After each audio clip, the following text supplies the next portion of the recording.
Assalamualaikum warahmatullahi wabarakatuh. Yang terhormat Bu Nadia Kamila MPDI selaku dosen pengampu mata kuliah Sejarah Pendidikan Islam dan teman-teman yang kami banggakan. Kami dari kelompok 11 yang beranggotakan Melda Anggia, Putik Intan Setiani, Hayatun Nufus, Muhammad Nasihul Ulul akan menjelaskan tentang lembaga-lembaga pendidikan Islam di Nusantara. Lembaga pendidikan Islam yang pertama yaitu Surau.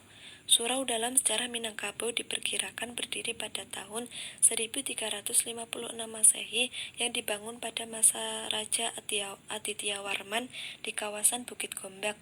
Dan kata surau sendiri berasal dari bahasa Sangsekerta, Suwarwa, yang artinya segala, semua, macam-macam, atau dengan kata lain seperti pusat pendidikan dan latihan yang ada saat ini. Sumatera Barat mengenal surau tidak hanya sebagai fungsi seperti pengertian di atas, akan tetapi juga sebagai fungsi budaya. Hal ini didasari surau merupakan kepunyaan kaum suku atau Indu atau klan yang menjadi pelengkap rumah gadang. Setelah Islam datang, surau tidak hanya bisa ditemukan di bukit atau dataran tinggi, sebagaimana tersebut di atas, tetapi surau bisa ditemukan di pemukiman desa.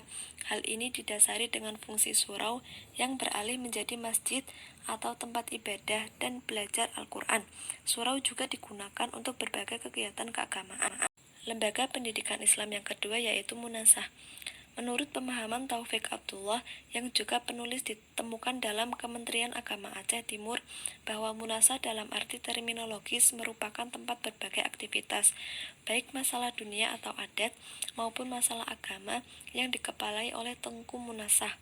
Dan juga pada pengertian lain, munasah merupakan tempat penggemblengan masyarakat kampung atau desa, yang tujuannya tidak lain ialah supaya masyarakat tersebut bisa menjadi manusia yang beriman dan bertakwa kepada Allah Subhanahu wa Ta'ala.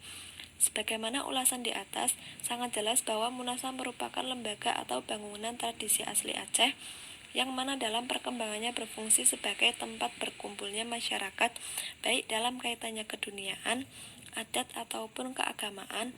Munasah yang lebih banyak tersebar di kawasan Provinsi Aceh memiliki kesamaan dalam sistem pendidikan, seperti pesantren dan surau, semisal pembelajaran Al-Qur'annya, pendalaman kitab-kitab klasik, membaca dan menulis. Metode yang digunakan dalam pembelajaran di Munasah pada umumnya ialah metode halakoh atau dalam lingkaran, klasikal, dan diterapkan pula metode sorogan yang umum di kalangan di pesantren. Lembaga pendidikan Islam di Nusantara ketiga ada pesantren. Pondok pesantren dalam tinjauan historis pada mulanya merupakan lembaga pendidikan penyiaran agama Islam konon tertua di Indonesia. Sejalan dengan dinamika kehidupan masyarakat, fungsi itu telah berkembang menjadi semakin kaya dan bervariasi, walaupun pada intinya tidak lepas dari fungsi semula. Pada umumnya, diawali karena adanya pengakuan dari suatu masyarakat tentang sosok kiai yang memiliki kedalaman ilmu dan keluhuran budi. Pendidikan pesantren pada masa itu dimaksudkan sebagai tempat pengajaran ajaran-ajaran agama Hindu dan tempat membina kader penyebar Hindu. Sementara ditemukan dalam masyarakat Hindu dan Buddha seperti di India, Myanmar, dan Thailand. Pesantren tidak hanya identik dengan makna keislaman, tetapi juga mengandung makna keaslian Indonesia. Lantaran lembaga yang merupakan pesantren ini sebenarnya sudah ada sejak masa kekuasaan Hindu-Buddha. Adapun metode pembelajaran di pesantren, yaitu ada wetonan, sorongan, muhawaroh, muzakarah, dan bandungan. Lembaga pendidikan Islam di Nusantara selanjutnya ada madrasah. Madrasah bersumber dari Islam itu sendiri.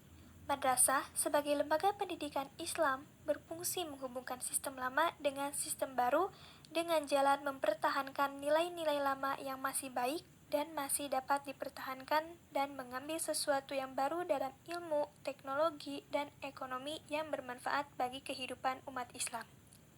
Sedangkan sebagian metode pengajarannya sudah tidak lagi menggunakan sistem holaqoh seperti di pesantren, melainkan sudah mengikuti metode pendidikan modern barat, yaitu dengan menggunakan ruang kelas, kursi, meja, dan papan tulis untuk proses belajar mengajar. Seiring dengan perkembangannya, Pendidikan Islam yang dilakukan di madrasah menggunakan metode talqin, di mana guru mendikte dan murid mencatat lalu menghafal. Pada perkembangan selanjutnya, pendidikan madrasah dikembangkan menjadi beberapa jenjang pendidikan, yaitu madrasah ibtidaiyah, madrasah sanawiyah, dan madrasah aliyah.